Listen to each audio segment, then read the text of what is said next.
The winter sun was already dipping when Daniel Parker parked his car beside the little community theater. Soft music drifted through the glass doors, a medley of piano notes and children's laughter. The sign outside reads Spring Dance Showcase, Little Steps Academy. For most parents, it was a happy evening, full of flowers, phones, and excitement. For Daniel, it was a battlefield between love and memory.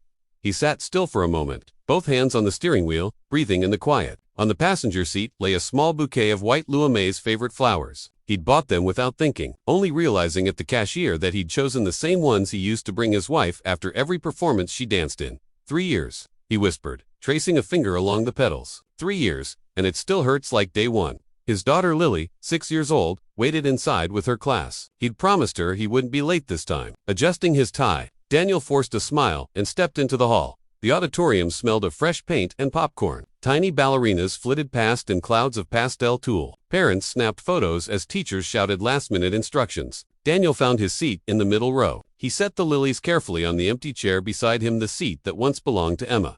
He remembered her laugh echoing in places like this.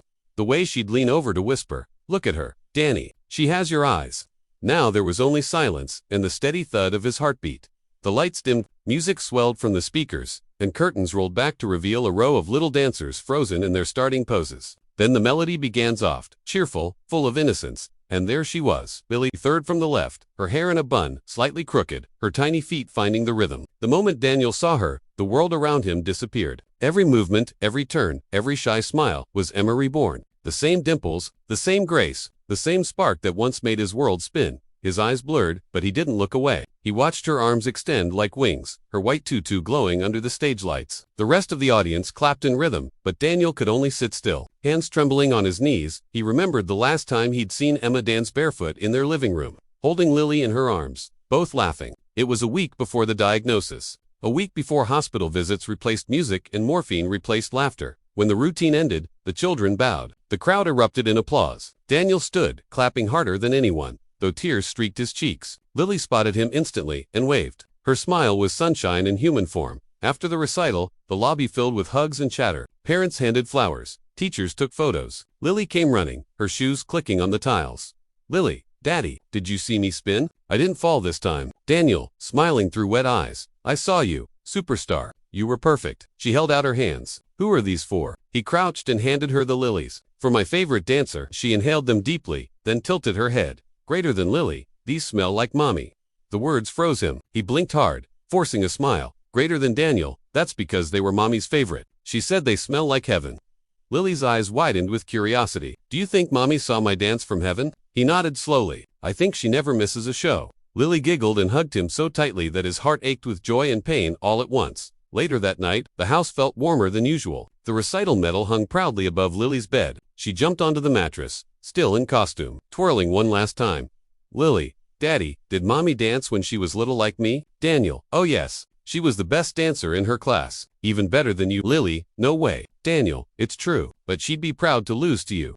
Lily's laughter filled the room. It was the same laugh that used to echo from Emma's lips, bright and musical. As he tucked her in, she looked up, voice barely above a whisper. "Greater than Lily, Daddy, do I look like mommy?" The question hit him harder than any storm. For a second, he couldn't breathe. Every night since Emma's passing, he'd avoided that thought, the resemblance that both comforted and crushed him. He brushed a curl from Lily's forehead, the same curl that always fell into Emma's eyes. "Daniel, yes, sweetheart, you look just like her." "Lily, then you won't be lonely." "Right, 'cause mommy's kinda here." Tears spilled before he could stop them. He kissed her forehead gently. "Greater than Daniel, you're right, my love. Mommy's right here." She smiled, satisfied with the answer, and drifted to sleep, clutching her stuffed bunny.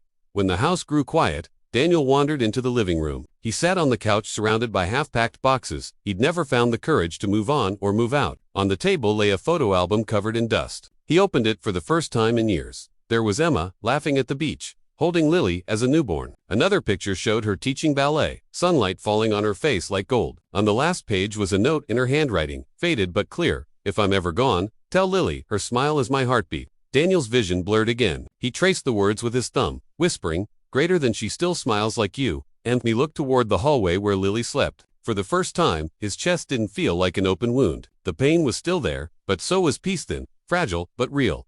He closed the album, whispering to the empty room, "Greater than I'll tell her every day, I promise." That night, the clock ticked softly. The lilies stood in a glass vase by the window, their fragrance filling the air. Outside, moonlight spread across the floor, silver and gentle like Emma's presence watching over them. Daniel lay awake, staring at the ceiling. For the first time in 3 years, he didn't dread the morning. Tomorrow, he would take Lily to the park Emma loved. Maybe they'd plant lilies there. Maybe healing didn't mean forgetting it, meant remembering with love instead of pain. He turned on his side, whispering into the darkness, "Greater than good night, Emma, she looks just like you." The wind outside rustled softly, almost like a reply. For the next few weeks, after the recital, the house felt lighter. Lily twirled through rooms humming the melody from her performance, and Daniel often found himself smiling at her sudden bursts of joy. It was the kind of peace he once thought impossible. But healing, like the seasons, comes quietly. Then one cold morning, Lily woke up coughing. At first, Daniel didn't think much of it. Children get colds, especially during winter. He made her warm soup, wrapped her in her favorite pink blanket, and let her watch cartoons while he worked nearby. But by the third night, the cough grew deeper, wet, uneven, almost painful. She struggled to breathe between fits. In the dim glow of the bedside lamp, Daniel felt fear grip him with ice-cold fingers. This cough, it echoed a sound he had heard before, 3 years ago, in a hospital room. From Emma, he pushed the memory away, but it clung to him like a shadow. The next morning, he didn't waste a second. He dressed Lily in warm clothes and rushed her to the hospital. The same building, the same corridors, the same sterile smell of disinfectant and old air conditioning vents. Every step felt like walking backward in time. As they sat in the waiting area, Lily leaned her head on his arm. Her face was pale, and her small chest rose in shallow breaths. Daniel brushed her hair gently, whispering, "Greater than you're okay, sweetheart. Daddy's right here." But inside, he was unraveling. He remembered sitting in this exact hallway 3 years ago, holding Emma's hand. She'd been coughing too, just like this, until doctors called it pneumonia. Then autoimmune complications. Then a storm of symptoms no one could stop. He had lost her here. Now he feared the same walls might take something else from him. When Dr. Mira stepped out of her office, she greeted them with a warm smile that instantly softened the moment. She was a pediatrician in her early 40s, with gentle eyes that seemed to understand more than people said. "Dr. Mira Lily Parker. Come in, sweetheart." Lily managed a soft smile and followed her inside. Holding Daniel's hand tightly, the doctor listened to her chest, checked her temperature, felt her pulse, and asked simple questions about how she felt. Lily answered in short, breathy sentences. Daniel sat rigidly in the chair, fingers interlocked so tightly that his knuckles were white. Every time Lily coughed, his heart jumped. After finishing the examination, Dr. Mira sat across from them with a reassuring nod. "Greater than Dr. Mira, she has a respiratory infection. It sounds worse than it is, but it's treatable. Antibiotics, rest, and warm fluids should get her back to her bubbly self soon." Daniel closed his eyes in relief, shoulders slumping as though he had been holding the world up with them. "Greater than, Daniel. It's not serious." "Dr. Mira, not at all. Kids recover quickly." Tears burned behind his eyes. He wiped them away quickly, hoping the doctor wouldn't notice. But she did. Her expression softened. "Greater than, Dr. Mira, you're scared. This isn't just about the cough, is it?" Daniel hesitated. His throat tightened. "Her mother, she passed away here. It started with a cough. His voice broke. "I can't lose her too." The doctor leaned forward, her voice calm and steady. "Dr. Mira, loss teaches us fear, but it also teaches us strength. You brought her here early. You're doing everything right. You're not losing her, Daniel." The words hit him like warmth after a long winter. He nodded, swallowing hard. As they left the doctor's office, Lily tugged his sleeve. "Greater than Lily, Daddy, am I going to be okay?" Daniel, smiling softly, "Yes, sweetheart. The doctor said you're strong, just like Mommy." Lily's eyes lit up a little. Mommy was strong. Daniel, the strongest person I ever knew. They walked through the hallway hand in hand. Lily's tiny fingers wrapped around his big ones reminded him of a promise he made long ago. He would protect her no matter what, even if it meant fighting through grief every single day.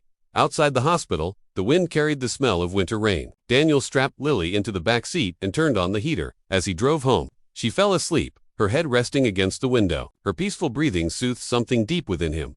When they reached home, he lifted her in his arms, her weight small but precious. He tucked her into bed, added extra blankets, and sat beside her until her breathing eased. On her nightstand, he noticed a small framed picture of Emma smiling at the camera, holding baby Lily in her arms. Her eyes seemed to sparkle with the same warmth he'd seen in Lily. Earlier that evening, Daniel picked up the frame. "I'm trying, Emma," he whispered. "I'm trying so hard." He set it back down gently and brushed Lily's hair. She stirred slightly, murmuring, "Daddy, Daniel, I'm here. Lily, will Mommy be proud of me?" Daniel, voice cracking every second of every day. She drifted back into sleep. That night, Daniel cleaned the living room. For years, he'd kept Emma's things in boxers. too afraid to confront the memories. But something inside him shifted. Maybe it was the doctor's words. Maybe it was Lily's quiet strength. Maybe it was finally time. He opened one box and found Emma's favorite scarf, soft lavender fabric, still faintly smelling of her perfume. He pressed it to his face, exhaling shakily. Instead of collapsing into grief, he felt something strange. Relief, or maybe acceptance. He walked to Lily's room with the scarf and hung it gently on the bedpost. Greater than a little piece of mommy. He whispered it didn't bring pain this time. It brought warmth. For the first time in 3 years, Daniel allowed himself to sit on the couch, close his eyes, and breathe deeply without feeling guilt. Healing hadn't come loudly or suddenly, it had come in a whisper. Through Lily's smile, the doctor's reassurance, and the quiet courage he didn't know he still carried. And somewhere in the stillness of the night, as the lilies on the table filled the house with their gentle scent, Daniel felt it. Love hadn't left him, it had simply changed form. Flight 409 from Dubai to Istanbul was supposed to be an ordinary 4-hour journey. Passengers boarded calmly, some tired, some excited, some lost in their own worlds. The cabin smelled faintly of coffee and jet fuel, the usual scent of long flights. Everything felt routine, predictable, safe. Among the passengers sat a 19-year-old girl in seat 17A, Aliyah, a quiet, soft-spoken girl with a grave secret. She had a crippling fear of heights. Even riding an elevator made her knees shake. Yet here she was, 35,000 feet above the earth, trapped in a metal tube with nothing but clouds and empty sky stretching endlessly outside her window. She kept her eyes squeezed shut, headphones in, trying to distract herself with calming music. Her heart raced every time the plane tilted even slightly. She whispered the same line over and over, greater than don't look down, don't think, just breathe. The takeoff had been smooth, and now the cabin lights dimmed as everyone settled. Aliyah opened her eyes slowly, relieved that the plane was stable. She took a deep breath and pulled out a small journal, her comfort habit. Inside were doodles of airplanes, notes her father had written for her before he passed away. He had been a pilot, a brave, confident captain who believed the sky was a friend, not a threat. Aliyah did not inherit that bravery, but she carried something else's memory. His voice, his teachings. Sometimes that was enough. Sometimes at WASN, single quotes, T.S. the plane cruised. The seatbelt sign blinked on with a soft chime, a simple signal, nothing unusual. But then the intercom cracked. A voice came through, shaky, strained, broken. Greater than Ladies and gentlemen, this is your captain. A pause, a thud, something heavy hitting metal. The entire cabin fell silent. Another voice came through, this one trembling with fear. This is the flight crew speaking. We need medical assistance at the cockpit immediately. Gasps erupted. People stood up. Flight attendants rushed down the aisle. Aliyah froze, clutching the armrest so tightly her knuckles turned white. Within minutes, 2 attendants were banging on the cockpit door. One opened it with a keycard, and what they saw made them scream. The captain lay unconscious on the floor, his body limp. The co-pilot's head slumped forward, unresponsive. The flight attendant grabbed the intercom, voice shaking uncontrollably. Greater than attention all passengers, both pilots are unresponsive. We currently have no one operating the aircraft. Every heart in the cabin dropped. A woman shrieked. A child began crying. People stood, clutching their loved ones. Some prayed loudly, others couldn't even breathe. Aliyah's heart pounded so violently she thought she might faint herself. Turbulence hits, but enough to panic every soul on board. The plane dipped slightly. The lights flickered. Luggage in the overhead bins rattled. Aliyah grabbed her seat, gasping for air. This was her worst nightmare. Not just heights, but falling, losing control, the ocean of sky becoming a monster ready to swallow them. A flight attendant, pale and sweating, whispered to her colleague, greater than we need anyone with flying experience. The other replied, greater than there's no one. What do we do? But fate had plans. A man 2 rows back, suddenly shouted, greater than that girl. Seat 17A. She said before takeoff, her dad used to show her aviation sim. Aliyah's blood turned to ice. Heads turned toward her. Dozens of frightened faces. Dozens of desperate eyes. And then the youngest flight attendant, barely 22, her lips trembling, came, rushing toward. Aliyah, greater than you. You came to the cockpit earlier, right? You said something about your father being a pilot. Aliyah couldn't speak. She shook her head violently. Greater than no. No, I can't. I have vertigo. I can't even look outside. But you know the basics. The attendant pleaded. Her voice cracked. Please. There's no one else. If you don't help, we all might. She didn't finish the sentence. She didn't have to. Aliyah's breath hitched. Her chest tightened painfully. The plane shook again harder. This time, people screamed. Aliyah pressed her hands over her ears. Eyes squeezed shut. I can't. I can't. I can't. But then, like a warm touch, in the coldest moment a memory surfaced. Her father, smiling, placing her tiny hand on a flight simulator control. Greater than one day. The world will need your courage. Aliyah. And when that moment comes, fear won't stop you, because bravery is not the absence of fear. Doing the right thing despite it. A tear rolled down her cheek. Fear still wrapped her like chains. Her legs trembled like leaves in the wind. Her breath was uneven, shallow, but she stood slowly, shaking, barely able to keep her balance. Every passenger watched her like their lives depended on her next step, because they actually did. The attendant whispered greater than come with me, please. Aaliyah swallowed hard. Step by step, heart hammering, she walked toward the cockpit, toward the sky she had spent her whole life avoiding. Her journey into terror had begun. The morning sunlight filtered softly through the curtains, casting warm gold ribbons across the living room floor. Lily was already up, bundled in her fuzzy blue slippers, drawing quietly at the coffee table. Her cough had eased, replaced with gentle breaths and the soft hum of crayons sliding over paper. Daniel watched her from the kitchen doorway, a cup of coffee warming his hands. She seemed brighter today, still a little tired, but smiling again. It was a small victory, but to him it felt monumental. Daddy, can we go outside today? She asked, holding up a picture she had drawn. A family of 3, Daddy, Lily, and Mommy. Daniel's heart squeezed. If you wear your jacket, he said gently. Lily nodded eagerly, and soon they stepped into the backyard. The garden behind the house wasn't large, but it had been Emma's sanctuary. She had planted the roses, the jasmine vines along the fence, and a small patch of lavender that still grew stubbornly, even after years. Lily ran ahead, chasing a butterfly, while Daniel trailed behind, hands in his pockets. He hadn't stepped into this garden properly since Emma passed. Every time he tried, grief had pulled him backward. Today, it felt different, softer, as if the garden was inviting him back. Lily suddenly stopped, near a rosebush, and pointed. Greater than Daddy, look, something shiny. Daniel walked closer. Near the base of the oldest rose, Emma's favorite, something metallic, glinted beneath the soil. Lily reached out to touch it, but he gently pulled her hand back. Greater than, let me check first.